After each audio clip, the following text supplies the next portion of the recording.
In the session, verbal ability.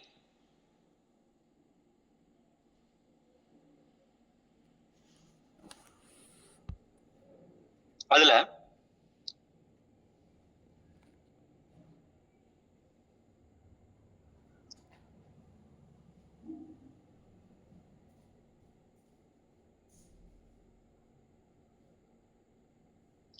பாருங்க, second one,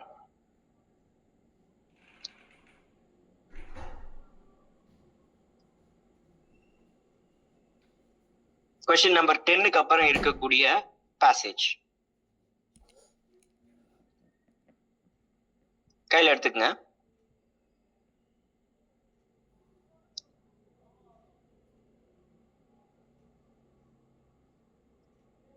Read the passage carefully and answer the questions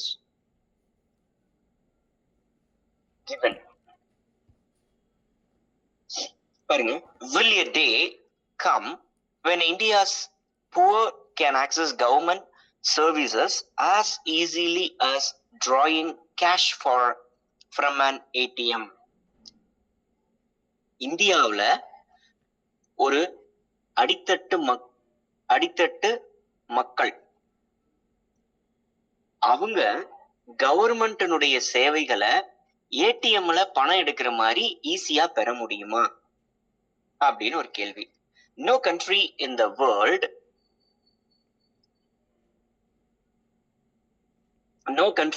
world has made accessing education or health or a policing or a dispute resolution as easy as an ATM. எந்த கண்ட்ரிலையும் எஜுகேஷனோ ஹெல்த்தோ அல்லது போலீசிங்கோ, அதாவது நம்ம police பாதுகாக்கிறது அவங்க சொல்றாங்க பாத்தீங்களா, அது டிஸ்பியூட் ரெசல்யூஷன். டிஸ்பியூட் அப்படின்னா என்ன? சண்டை சச்சரவுகள், அத தீர்த்து வைக்கிறது. இதெல்லாம் எந்த நாட்டிலுமே ஒரு ஏடிஎம் மாதிரியான ஈஸி எல்லாம் கிடையாது. ஏன்னா the nature of these activities requires individuals to use their discretion in a positive way. இது அவ்வளவு சீக்கிரம் கிடையாது. ஏன்னா இந்த மாதிரியான விஷயங்கள் எல்லாமே பஞ்சாயத்து. அதாவது இந்த மாதிரியான விஷயங்கள்ல அதுல சம்பந்தப்பட்டிருக்கக்கூடிய நபர்கள் அவங்களுடைய அறிவை பயன்படுத்தி அதன் மூலியமா தான் இதுல தீர்வு காண முடியும். அத பாசிட்டிவா பயன்படுத்தணும் அப்படிங்கிறாங்க. நான் சொல்ற விஷயம் டிஸ்கிரிஷன் அப்படின்னா என்ன? அதாவது the powers அவர்களாலே செய்ய முடியும், அவர்களுக்குன்னு உண்டானது.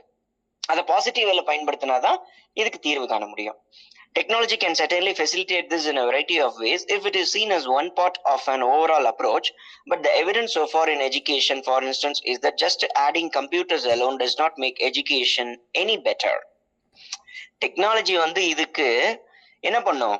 Can facilitate அப்படின்னா என்ன? அதை அடைவதற்கு நம்மளுக்கு உதவியா இருக்குமே தவிர அதை அடைவதற்கான முழு ஒத்துழைப்பையும் அது கொடுக்கும். ஆனா அதை அடையிறது நாம தான் அடையணும். அது நம்மளை போய் கையை பிடிச்சு அடைய வைக்காது. அப்போ இட் கேன் ஃபெசிலிட்டேட். அப்போ இந்த டெக்னாலஜிய இப்படி பயன்படுத்துறாங்க இல்லையா, அதுக்கு எந்த துறையில இதை பயன்படுத்தி இருக்காங்க அப்படிங்கிறத ஒரு எக்ஸாம்பிள் சொல்றாங்க. எஜுகேஷன். இப்போ எஜுகேஷன்ல நம்ம since we are using computers, we are not educated. Computer பயன்படுத்துறதுனால கம்ப்யூட்டர் டெக்னாலஜி, அப்ப அதனால நாம எஜுகேட்டடா மாறிட்டோமா, அல்லது நம்மளுக்கு எஜுகேஷன் ரொம்ப சுலபமா வந்துருச்சா, ரொம்ப பெட்டரா நாம மாறிட்டோமா? இல்ல. The dangerous illusion of technology is that it can create stronger top-down accountability of service providers in an implementation intensive services within an existing public sector organization. பாருங்க, நல்ல phrases நிறைந்த sentence. The dangerous illusion of technology. டெக்னாலஜியினுடைய ஒரு illusion என்ன? அதாவது இப்ப AI வந்துருச்சு, chat GPT இருக்கு, ஜெமினி இருக்கு. நம்மளுடைய ப்ராப்ளத்தை எல்லாம் அதுவே சால்வ் பண்ணிருமா? டாக்டர் கிட்ட போகாம நாம அதுகிட்டயே மருந்து வாங்கிட முடியுமா? That can help you, that can give there opinion. ஒரு ஜெமினி ஆகட்டும், ஒரு ஏஐ ஆகட்டும், அல்லது சாட் ஜிபிடி ஆகட்டும், அல்லது எந்த மோட் ஆஃப் ஏஐ இருந்தாலும் அதுக்கு என்னப்பா பண்ண தெரியும்? It can only suggest, it can give it's opinion, not it is a not it can be treated as a acceptable in every kind of situation. எல்லா சிச்சுவேஷன்லயும் நாம அதை சொல்லணும், அதை சொல்றத நாம அப்படியே ஃபாலோ பண்ணோம் அப்படின்னு பண்ண முடியாது. அப்போ டெக்னாலஜிங்கிறது வந்து ஒரு இல்யூஷனை நம்மளுக்கு கிரியேட் பண்ணியிருக்கு அப்படிங்கிறாங்க. The dangerous illusion of technology is that it can create stronger top-down accountability of service providers in implementation-intensive services within the existing public sector organizations. Public sector organizationல implementation-intensive services, அதாவது அவங்க கொடுக்கக்கூடிய அந்த சர்வீஸ் எங்க இருக்குன்னா, ஒரு விஷயத்தை செயல்படுத்தி ஆகணும் அப்படிங்கிற அந்த சர்வீஸ்கள், அந்த செயல்கள்ல நாம டெக்னாலஜியை பயன்படுத்துறாங்க. One notion is that electronic management information systems keep better track of inputs and those aspects of personnel that are amiss visible can lead to better services. இப்ப பாத்தீங்கன்னா எம்எஸ் அப்படிங்கிற ஒரு நம்பர் நீங்க கேள்விப்பட்டிருப்பீங்க. உங்களுடைய 12th டிசியில இது இருக்கும், யுமிஸ் எம்எஸ் அப்படின்னு. அதுதான் அது எம்எஸ் நம்பர். இப்பெல்லாம் வந்து நம்மளுடைய ஸ்கூல் 10th வந்துட்டீங்கன்னாவே உங்களுக்கு வந்து ஒரு எம்எஸ் நம்பர் கொடுத்துட்றாங்க. அப்ப அந்த நம்பர் என்னன்னா, அந்த நம்பரை நீங்க டைப் பண்ணிட்டா போதும், ஒரு இன்ஸ்டிடியூஷன்ல டைப் பண்ணா தெரிஞ்சிடும், உங்களுடைய என்டையர் பயோடேட்டா அதுல வந்துடும். அப்போ ஒரு தடவை அதை கிரியேட் பண்ணிட்டா போதும், உங்களுக்குன்னு ஒரு unique MS number that can be carry forward to until you finish your higher education. ஒவ்வொரு இடத்துலயும் ஹையர் எஜுகேஷன்ல அந்த நம்பர் அக்செப்ட் பண்ணிக்கிட்டே இருப்பாங்க, அதை அப்டேட் பண்ணிக்கிட்டே இருப்பாங்க. ரைட், அதான் எம்எஸ். என்ன?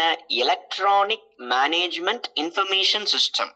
உங்களுடைய 12th டிசியில இந்த எம்எஸ் அப்படிங்கிற ஒரு நம்பர் இருக்கும் பாருங்க.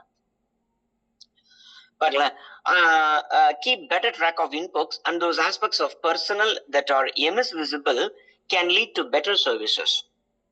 அதாவது MS விசிபிளா இருக்கு அந்த இன்புட்ஸ், அது வந்து பாத்தீங்கன்னா பெட்டர் சர்வீசஸ்க்கு உதவுது அப்படிங்கிறாங்க.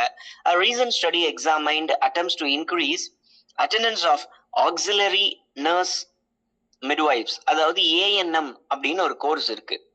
அந்த கோர்ஸ் பேர் என்னன்னா, அதாவது எதுக்கு அந்த கோர்ஸ்னா, மிட்வைஃப்ஸ், மகப்பேறு செவிலியர்கள் அப்படின்னு நாம சொல்லுவோம். Clinics in Rajasthan which involved high-tech time clocks to monitor attendance. அவங்க என்ன பண்ணாங்கன்னா ஒரு ஸ்டடி பண்ணாங்க, இன்க்ரீஸ் அட்டெண்டன்ஸ் ஆஃப் இந்த மிட்வைஃப்.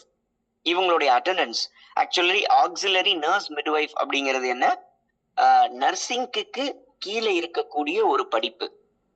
நர்சிங் டிகிரினா இது டிப்ளமோ, அதான் ஏஎன்எம் அப்படின்னு நாம சொல்றோம். இப்போ இவங்களும் நர்ஸ் தான். இவங்க வந்து பாத்தீங்கன்னா இவங்கள ஒரு ஸ்டடி பண்ணியிருக்காங்க ராஜஸ்தான்ல இருக்கக்கூடிய கிளினிக்ஸ்ல. அப்போ which involved high-tech time clocks to monitor attendance. அவங்களுடைய அட்டெண்டன்ஸை ஹைடெக் டைம் கிளாக் வச்சு மானிட்டர் பண்ணியிருக்காங்க. The study's title says it all, Band-Aids on corpus. Corpse அப்படின்னா என்ன? டெட் பாடின்னு அர்த்தம்.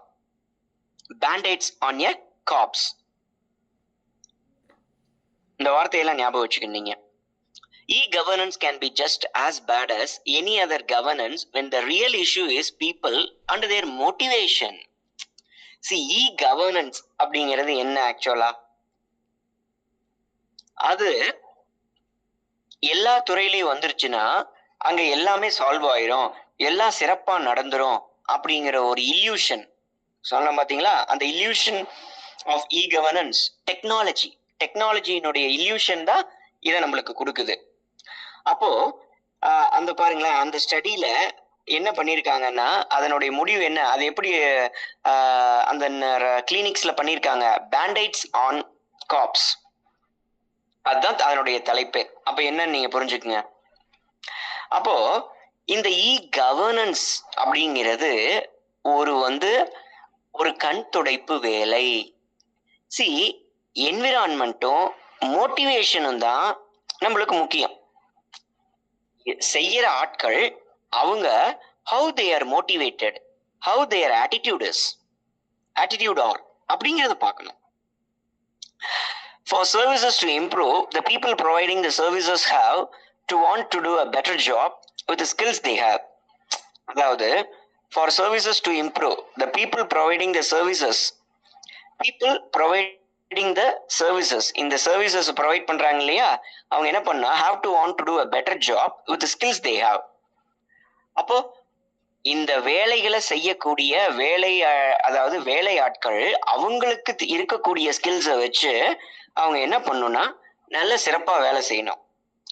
A study of medical care in Delhi found that even though providers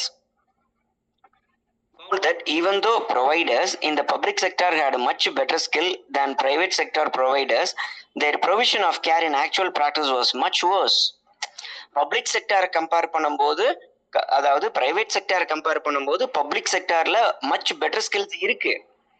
but their provision of care in actual practice, ஆனா அவங்க தாங்க வேலையில செய்யும் போது எடுத்துக்கொள்கிற கவனம் மற்றும் அதன் மேல் உள்ள அக்கறை, அதான் கேர், அது ரொம்ப ஒஸ்டா இருக்கு அப்படிங்கிறாங்க. சிம்பிள். அதாவது ஒருத்தர் கவர்மெண்ட் ஆபீஸ்ல அவர் எவ்வளவு தூரம் அந்த வேலையில கேர் எடுத்து பண்றாரு, ரெஸ்பான்சிபிளா இருக்காரு, அதே வேலைய ஒரு பிரைவேட் ஆபீஸ்ல நாம கொடுத்து பண்ணுனா அவன் எவ்வளவு கேர் எடுத்து பண்றான், ஒரு பிரைவேட் எம்ப்ளாயி. அதைத்தான் இங்க சொல்ல வராங்க. கவர்மெண்ட் பப்ளிக் செக்டர் அப்படிங்கிறது என்ன, கவர்மெண்ட் அண்டர்டேக்கிங்ல வரக்கூடியது.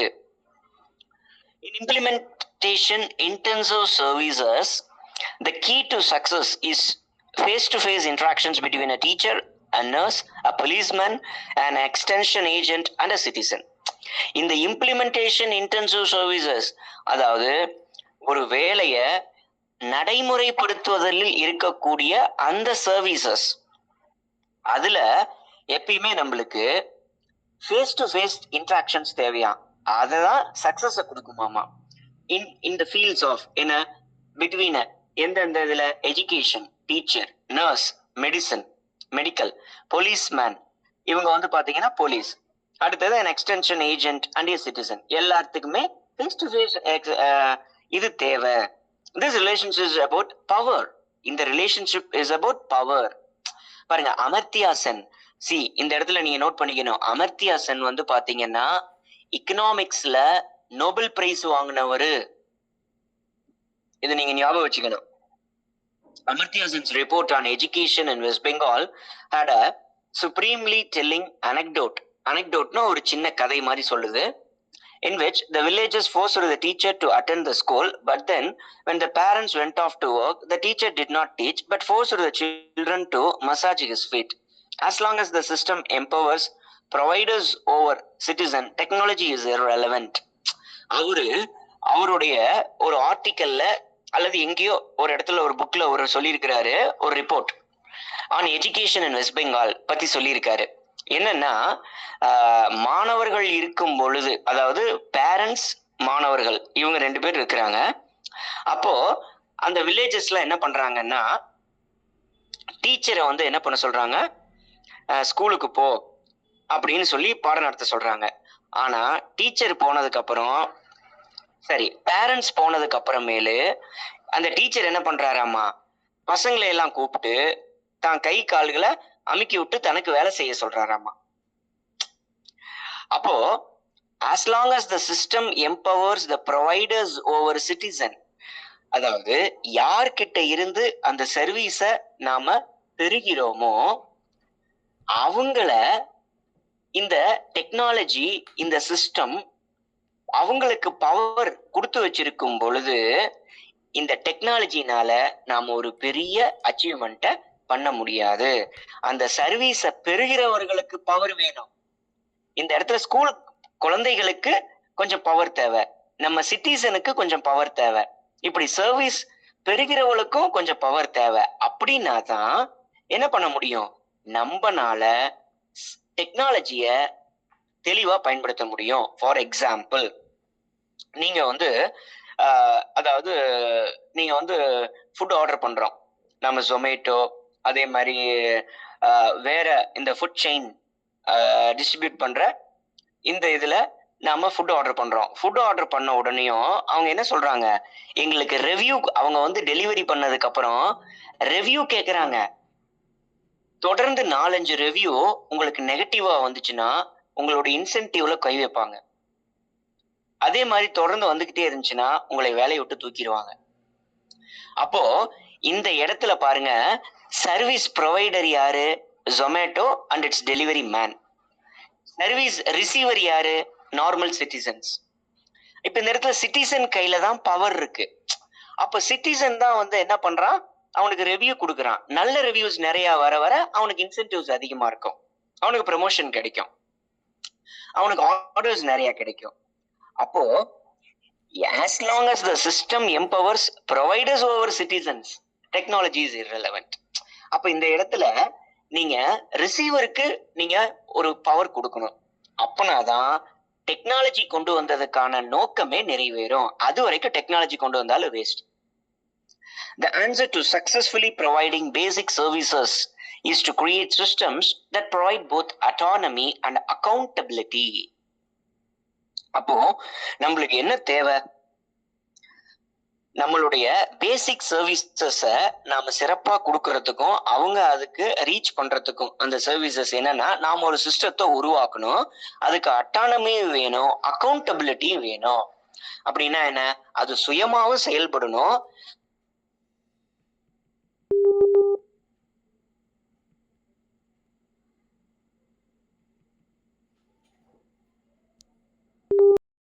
வந்து டீச்சிங் ரொம்ப புவரா இருக்கு அப்படின்னா டீச்சர்ஸ கண்ட்ரோல் அதிகமா பண்றதுனால அல்லது டீச்சர்ஸ நாம கண்ட்ரோலே பண்ணாம இருக்கிறதுனால புவர் டீச்சிங் கிடையாது. நான் சொல்றேன் பாருங்க, the answer to poor teaching is not controlling teachers more. இப்போ ஒரு இடத்துல வந்து ஒரு ஸ்கூல்ஸ்ல, நிறைய ஸ்கூல்ஸ்ல, கவர்மெண்ட் ஸ்கூல்ஸ்ல ஃபார் எக்ஸாம்பிள் நம்மளுக்கு வந்து எங்கேயாவது ஒரு போர் டீச்சிங் இருக்கு அப்படின்னா, அப்ப நீங்க வந்து ஸ்கூல்ஸ்ல இருக்கக்கூடிய டீச்சர்ஸ பனிஷ் பண்றதுங்கிறது சொல்யூஷன் இல்ல. அங்க என்ன பண்ணணும், யாருக்கு டீச் பண்றதுல இஷ்டம் இருக்கோ, யாரு வந்து கிரியேட்டிவிட்டிய அந்த டீச்சிங் ஜாப ரசிச்சு செய்யறாங்களோ அவங்களுக்கு அந்த வேலையை கொடுங்க, அங்க வேலை நடக்கும் அப்படிங்கிறாங்க. புரியுதா நான் சொல்றது? பாருங்க, நாட் ஜஸ்ட் நேரோலி மெஷூர்ட் த்ரூ. பாருங்க, அவன் என்ன சொல்றான், the key is to hire teachers who want to teach and let them teach. அப்போ யாருக்கு டீச்சிங் ரொம்ப பிடிக்குதோ, யாரு வந்து ரொம்ப கிரியேட்டிவா ஆக்டிவா சொல்லி தராங்களோ அவங்கள நீங்க வேலைக்கு வைங்க, ப்ராப்ளம் சால்வ் அப்படிங்கிறாங்க. சோ அவங்களுக்கு நாம சுதந்திரம் கொடுப்போம், அவங்க வே ஆஃப் டீச்சிங்ல ஒரு பாடத்தை புரிய வைக்கட்டும், அதுக்கு நம்ம சுதந்திரம் கொடுப்போம். This autonomy has to be matched with the accountability for results. அப்போ நாம அவங்களுக்கு கொடுத்தாச்சு, அப்போ அவங்களுக்கு என்ன நாம வந்து அக்கௌண்டபிலிட்டி பாக்குறோம், ரிசல்ட். அப்ப ஸ்டூடெண்ட்னுடைய ரிசல்ட் எப்படி இருக்கணும், not just narrowly measured through test scores but broadly for the quality of the education they provide. அதாவது ஒரு பையனுடைய மார்க் எடுக்கிறதுல மட்டும் நாம அவங்கள வந்து ஜட்ஜ் பண்ணிடக்கூடாது. அதை மட்டும் வச்சு நாம அதாவது ஓவரால் எப்படி அந்த குவாலிட்டி ஆஃப் எஜுகேஷன் அவனுக்கு போய் சேர்ந்திருக்கு அப்படிங்கிற ஒரு விஷயத்தையும் நாம பார்க்கணுங்கிறார். A recent study in Uttar Pradesh showed that if somehow all civil service teachers could be replaced with the contract teachers, the state could save $1 billion a year in a revenue and double student learning. Just the additional autonomy and accountability of contracts through local groups, even without complementary system changes in information and empowerment led to that much improvement. அதாவது ஒரு recent study இந்த உத்தரப்பிரதேஷ்ல என்ன பண்ணிருக்காங்க அப்படின்னா, எல்லா civil service teachers, government டீச்சர்ஸையும் என்ன பண்ணிட்டாங்கன்னா contract teachers மாத்திட்டாங்க. அதாவது எல்லா சிவில் சர்வீஸ் டீச்சர்ஸ் ஒர்க் பண்ற இடத்துல கான்ட்ராக்ட் டீச்சர்ஸ் போட்டாங்க. அந்த கான்ட்ராக்ட் முடிஞ்சா அவங்க கிளம்பிடணும். இதுவே சிவில் சர்வீஸ் டீச்சர்ஸ்னா பெர்மனன்ட் கவர்மெண்ட் டீச்சர்ஸ். அப்போ அந்த இடத்துல கான்ட்ராக்ட் டீச்சர்ஸ் வந்ததுக்கு அப்புறமேலு என்ன ஆயிடுச்சுன்னா அந்த பெர்மனன்ட் டீச்சர்ஸ்க்கு வேலை இல்லை. அதனால அவங்களுக்கு சம்பளம் கொடுக்கணும்னு ஒரு அவசியம் இல்லை. தென் இந்த கான்ட்ராக்ட் டீச்சர்ஸுக்கு அவங்களோடவே கொஞ்சம் கம்மியான சம்பளம் தான், ஆனாலும் வேலை அவங்க தெளிவா செய்யறாங்க. அதனால நிறைய பணம் மிச்சமாகுது. அதுக்கப்புறம் இந்த கான்ட்ராக்ட் டீச்சர்ஸ் ரொம்ப எந்தூசியாஸ்டிக்கா இன்ட்ரெஸ்டடா இருக்காங்க சொல்லி கொடுக்கறதுக்கு.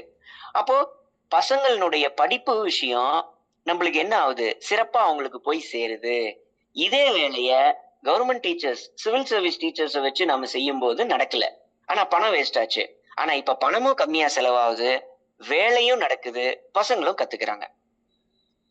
பாருங்க, the state could save $1 billion. Just the additional autonomy and the accountability of contracts through local groups. பாருங்க, எதனால additional autonomy?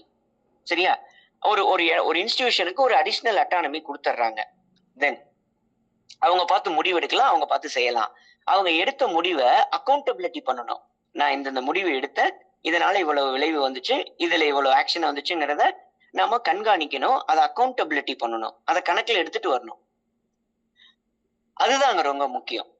So accountability of contracts through local groups, அந்த லோக்கல் குரூப்ஸ் மூலியமா அதை கவனிச்சுக்கிட்டாங்க. Even without complementary system changes, even without complementary system changes and information and empowerment led to that much improvement. அப்போ சிஸ்டத்துல என்ன நிறைய இம்ப்ரூவ்மெண்ட் கிடைச்சது. The first step to being a part of solution is to create performance information accessible to those outside of the government. நம்மளுடைய வேலை என்ன? First பெர்ஃபார்மன்ஸை உருவாக்கணும், அடுத்தது இன்ஃபர்மேஷனை சேகரிக்கணும், அது அத்தனையும் அடித்தட்டு மக்களுக்கு கொண்டு போய் சேர்க்கிற மாதிரி வைக்கணும். அதுதான் இந்த பேராகிராஃப்னுடைய இது. ரைட், உங்களுக்கு புரிஞ்சிருக்கும்னு நினைக்கிறேன். ரொம்ப ஈஸியான பேராகிராஃப் தான், ஆனா இட் இஸ் மோர் என்ன, நம்மளுக்கு உள்ளார்ந்த அர்த்தம் இதுல நிறைய இருக்கு. இதுல எதுவுமே டைரக்ட் ஆன்சர், டைரக்ட் ஒப்பீனியனே இல்லை. பாருங்க, அப்பதான் கொஸ்டின்ஸ்ல நம்மளுக்கு செக் வைப்பான். According to the author, service delivery in Indian education can be improved in all of the following ways except through. அதாவது இந்தியன் எஜுகேஷன்ல சர்வீஸ் அவங்க பண்ற அந்த எஜுகேஷன் முறை மேம்படணும் அப்படின்னா ஒரு வழியை தவிர மீதி எல்லாம் என்னென்ன இருக்கு அப்படின்னு கேக்குறான். பாருங்களேன், அப்ப இதுல எது தவறா இருக்குதோ, தட் மீன்ஸ் நாட் suitable, அதுதான் இங்க தவறானது. Access to information on the quality of teaching, elimination of government involvement, recruitment of motivated teachers, use of technology. ரொம்ப ரொம்ப சிம்பிள். என்ன வரும் சொல்லுங்க?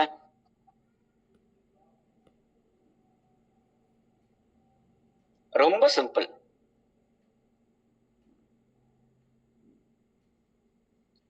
என்னப்பா வரும்? யாராவது ட்ரை பண்ணுங்க.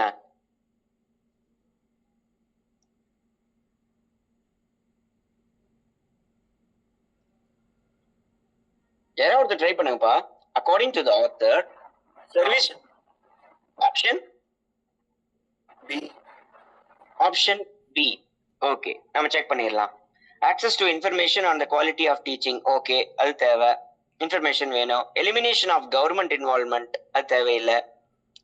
கவர்மெண்ட் இன்வால்வ்மெண்ட் இருக்கக்கூடாது அப்படின்னு சொல்றாங்க, அது தேவையில்லை. ரெக்ரூட்மெண்ட் ஆஃப் மோட்டிவேட்டட் டீச்சர்ஸ், ஆமா. Use of technology, okay. அப்போ பி தான் ரைட் ஆன்சர். சிம்பிள். இது ஒரு டைரக்ட் ஆன்சர் தான், direct question. In the context of the passage, we can infer. Infer அப்படின்னா என்ன? We can, அதாவது understand. We can form an opinion about it. அதான் infer.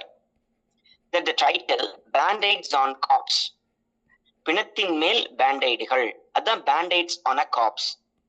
In a paragraph 2 suggests that nurses, அப்போ இந்த Band-Aids on a Corpse அப்படின்னா என்ன? அவங்க வந்து அந்த பேஷண்ட்டுக்கு ட்ரீட் பண்றதுக்குள்ள அவங்க இறந்துடுறாங்க. இவங்க செத்து போன பேஷண்ட்டுக்கு தான் பேண்டேஜ் போடுறாங்க. Nurses attended the clinics, but the clinics were ill-equipped. அப்போ இதுக்கு என்ன அர்த்தம்? இந்த ஃப்ரேஸுக்கு bandage on a corpse. Nurses எல்லாம் வந்து அந்த ஆப்ஷனே பாருங்க. நர்சஸ் எல்லாம் கிளினிக் வந்தாங்க. ஆனா கிளினிக்ல எந்த ஃபெசிலிட்டியும் இல்லை. ஒண்ணு அப்படியெல்லாம் அங்க கொடுக்கவே இல்லை. அதுவும் இன்ஃபர்மேஷனும் இல்லை. Okay, the clinics were better funded, but performance monitoring did not result in any improvement. Clinic நல்லா இருக்கு, ஆனா பெர்ஃபார்மன்ஸ் மானிட்டரிங் எப்படி செயல்படுறாங்க அப்படிங்கிறதுல நிறைய குளறுபடி இருக்கு அப்படிங்கிறாங்க. அதுவும் பெருசா இல்லை. The nurses who attended the clinics were too poorly trained to provide appropriate medical care. Nurses வந்து சரியான ட்ரைனிங் கிடையாது அப்படிங்கிறாங்க. The electronic management system was a superficial solution to a serious problem. பாருங்க, தெளிவா இருக்கு பாருங்க answer. The electronic monitoring system was superficial solution to a serious problem. The electronic monitoring system was a superficial solution to a serious problem. அப்படிங்கிறாங்க. அதாவது நீ வந்து டெக்னாலஜியை உள்ள கொண்டு வரதுனால மட்டும் உனக்கு கிடைச்சிட போறது இல்ல. ஒரு சீரியஸ் ப்ராப்ளத்துக்கு நீ வெறும் டெக்னாலஜியை மட்டும் கொண்டு வரதுனால ஒன்னும் பண்ண போறது இல்ல. That is the answer. அடுத்தது, the author questions the use of monitoring systems and services that involve face-to-face interaction between service providers and clients because such a systems. என்ன? Because such a systems. The author questions the use of monitoring systems and services. The author question பண்றாரு என்னன்னா, the use of monitoring systems in services that involve face-to-face interaction between service providers and clients. Face-to-face interaction between service providers and clients. என்ன? அதாவது ஒரு face-to-face interaction வேணும் கிளைண்ட்டுக்கும் service ப்ரொவைடருக்கும். ஏன் அப்படின்னு கேக்குறாங்க. இதுதான் வந்து பெட்டர் இம்ப்ரூவ்மெண்ட் கொடுக்கும். அப்போ இது எதனால இது தேவை? Do not improve services that need committed service providers.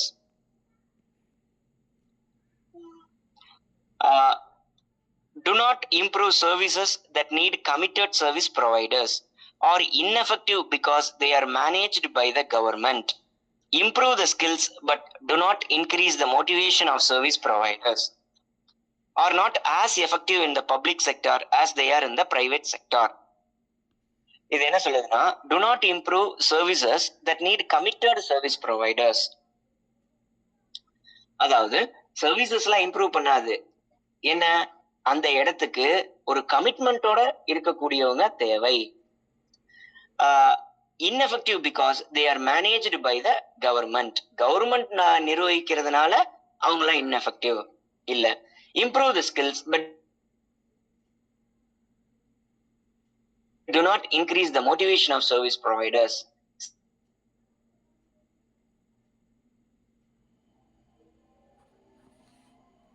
Private செக்டார்ல இருக்கிற இல்ல அப்படிங்கிறாங்க. இது ஒரு direct answer.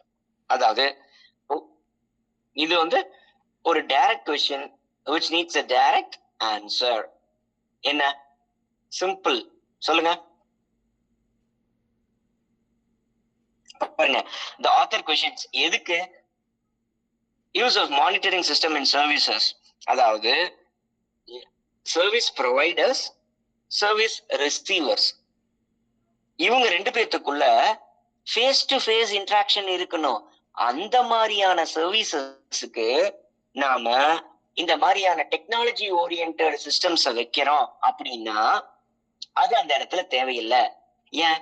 which do not improve services that need committed service providers. இப்ப நோயாளிக்கும் நர்ஸுக்கும் இடையில நாம டெக்னாலஜி வச்சுட்டா அங்க சர்வீஸ் இம்ப்ரூவ் ஆயிருமா? We need a committed nurse. We need a nurse who is very much responsible, taking care and concern for the patient. ஒரு patient மேல கேரும் கன்சர்னும் இருக்கணும். அப்படின்னாதான் வந்து அந்த சர்வீஸ் பண்ண முடியும். அப்ப அதுதான் தேவை. அப்ப 13க்கு A. The main purpose of the passage is to argue that some types of services can be improved by providing independence and requiring accountability. அதாவது அவன் என்ன சொல்றாரு பாருங்க,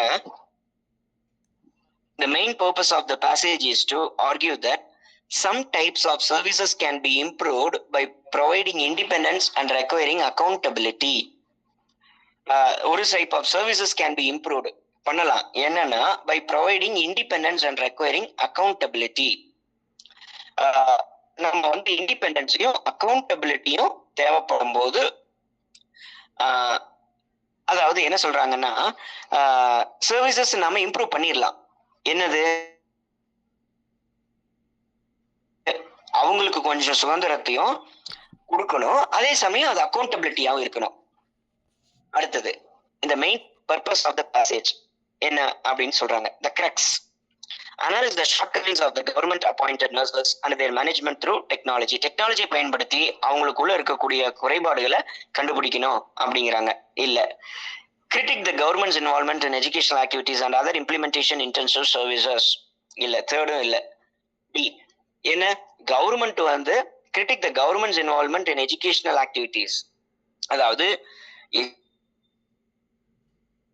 எஜுகேஷனல் ஆக்டிவிட்டீஸ்ல இருக்கக்கூடிய கவர்மெண்ட் இன்வால்வ்மெண்ட்டை கிரிட்டிக் பண்றது. Find a solution to the problem of poor services delivery in education by examining different strategies. அதாவது find a solution to the problem of poor service delivery in education. ஒரு poor services ஒரு solution கண்டுபிடிக்கணும். எதுக்கு? education by examining different strategies. இல்ல, ரொம்ப simple, எவ்வளவு தூரம் எக்ஸ்பிளைனே பண்ண தேவையில்லை. இந்த பேசேஜினுடைய கிரக்ஸ் என்ன, பார்த்தோன்னே நீங்க சொல்லிடலாம். எந்த ஆப்ஷன் வரும்? படிச்சோன்னே நீங்க சொல்லியிருக்கணும் இந்நேரம். நான் எவ்வளவு தூரம் எக்ஸ்பிளைன் பண்ண தேவையில்லை. பாருங்க, 14th A. அதாவது சில சர்வீசஸ் இம்ப்ரூவ் பண்ண முடியும். எப்படி? அதுக்கு இண்டிபெண்டன்ஸையும் கொடுத்து அக்கௌண்டபிலிட்டியும் கொடுக்கணும், சுதந்திரமும் கொடுக்கணும், அந்த சுதந்திரத்தை சரியா பயன்படுத்துறானான்னு கவனிக்கவும் செய்யணும். ரைட். அடுத்தது பாருங்க, which of the following if true would undermine the passage's main argument? இதுதான் ரொம்ப முக்கியமான கொஸ்டின். இதுதான் நம்மளுக்கு வந்து அதிக டைம் டேக்கிங். இந்த பேசேஜினுடைய கிரக்ஸ் புரியலன்னா இந்த கொஸ்டினை நீங்க அட்டன் பண்ணவே முடியாது. பாருங்க, if it were proven that increase in autonomy of service providers leads to an exponential increase, அதிகப்படியான increase in their work ethic and sense of responsibility. பாருங்க, 15th A ஆப்ஷனை என்ன கொடுத்திருக்காங்க அப்படிங்கறத பாருங்க. உங்களுக்கு புரியுதா? அது எக்ஸ்போனென்ஷியல் இன்க்ரீஸ் அவன் சொல்றான் பாருங்க.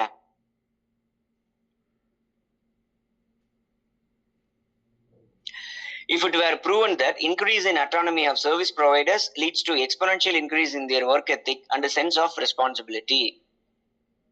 அதாவது அட்டானமி கொடுக்கறதுனால அவங்களுடைய ஒர்க்ல பல மடங்கு அதாவது பல மடங்கு ரெஸ்பான்சிபிலிட்டியும் அவங்களுடைய ஒர்க்கும் அதிகமாயிருக்கு அப்படின்னு 1. 2 அப்படின்னு ஏ சொல்லுது. If it were proven that service providers in the private sector have better skills than those in the public sector. இல்ல, அவன் சொல்றான் பாருங்க, பிரைவேட் செக்டார் பப்ளிக் செக்டார் ரெண்டு பேர்த்துக்கும் இடையில இருக்கக்கூடிய அந்த ஸ்கில்ஸ் அதை பத்தி சொல்றாங்க. அதுவும் கிடையாது. Empowerment of service providers leads to increased complacency and rigid performance results. Complacency அப்படின்னா என்ன?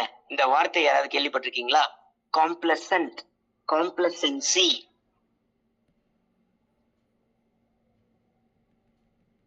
பாருங்க, empowerment of service providers leads to increased complacency. அப்படின்னா என்ன? காம்ப்ளசன்ட், எனக்கு ரொம்ப காம்ப்ளசன்ட்டா இருக்கு.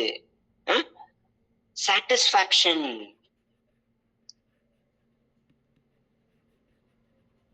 புரியுதா நான் சொல்றது? சாட்டிஸ்பாக்சன். அப்போ நம்மளுக்கு வந்து சர்வீஸ் ப்ரொவைடர்ஸ நாம அவங்களுக்கு ஸ்கில்ஸையும் அவங்களுக்கு அட்டானமி எல்லாம் கொடுக்கும் பொழுது அது அவங்களுக்கு ஒரு சாட்டிஸ்பாக்சன் இன்க்ரீஸ் பண்ணுது. தென் ரிஜிட் பெர்ஃபார்மன்ஸ் ரிசல்ட்ஸ். ரிஜிட் அவங்க சொல்றாங்க பாருங்க.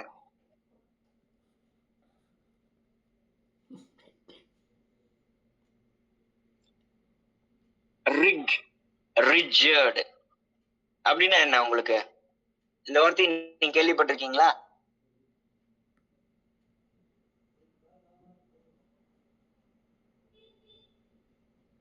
ரொம்ப சிம்பிளான வார்த்தை அது.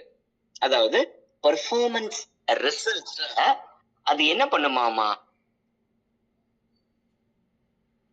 சாட்டிஸ்பாக்சனையும் கொடுத்து என்ன இன்ஃப்ளூயன்ஸ் பண்ணுமாமா? புரியுதா? பெர்ஃபார்மன்ஸ் ரிசல்ட்ஸ அது influence பண்ணுமாமா? Right. If absolute instead of moderate technology surveillance is exercised over the performance of service providers. அப்ப சிம்பிளா என்ன 15 தோணுக்கு? ரொம்ப சிம்பிள். இருக்கிறதுலே எது? C தான் correct option. C is the right option. பாருங்க. C is the right option. Okay, நாம அடுத்தது போயிடலாம். பாருங்க, இதுல நீங்க என்ன தெரிஞ்சுக்கணும்னா ஃபர்ஸ்ட் பேராகிராஃப அந்த பேசேஜ தெளிவா புரிஞ்சுக்கணும். ஒண்ணு. ரெண்டாவது, அது சொல்ல வரக்கூடிய விஷயம் என்ன அப்படிங்கறது நம்மளுக்கு தெரியணும். மூணாவது, இதுல இருந்து எப்படி நாம ஒப்பீனியனை ஃபார்ம் பண்றது, அதை வச்சுதான் நாம இங்க ஆன்சரே பண்ண முடியும். இப்போ நாம வந்து டைரக்டா கொஸ்டின்ஸ படிச்சோம்னா ஆன்சர் பண்ண முடியாது. பேராகிராஃப படிச்சு அதை புரிஞ்சு அதுக்கு ஒரு ஒப்பீனியனை நாம ஃபார்ம் பண்ணி அதுக்கப்புறமேலுதான் இங்க ஆன்சர்ஸ் பண்ண முடியும்.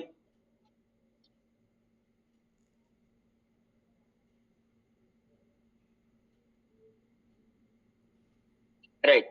அடுத்தது நாம எங்க போயிடலாம்னா, மோஸ்ட்லி இது எல்லாமே நம்மளுக்கு வந்து பேசேஜஸ் தான் இருக்கு. நான் உங்களுக்கு ஒரு பேசேஜ் உங்களுக்கு நடத்தியாச்சு. The remaining you take as homework. சரியா? இந்த மாடல் ஓகே, ஓவர். நம்ம அடுத்த மாடல் போயிடலாம்.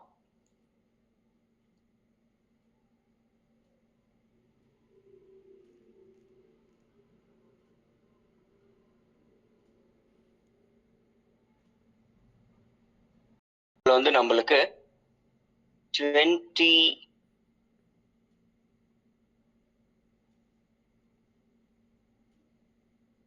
question and properly sequenced.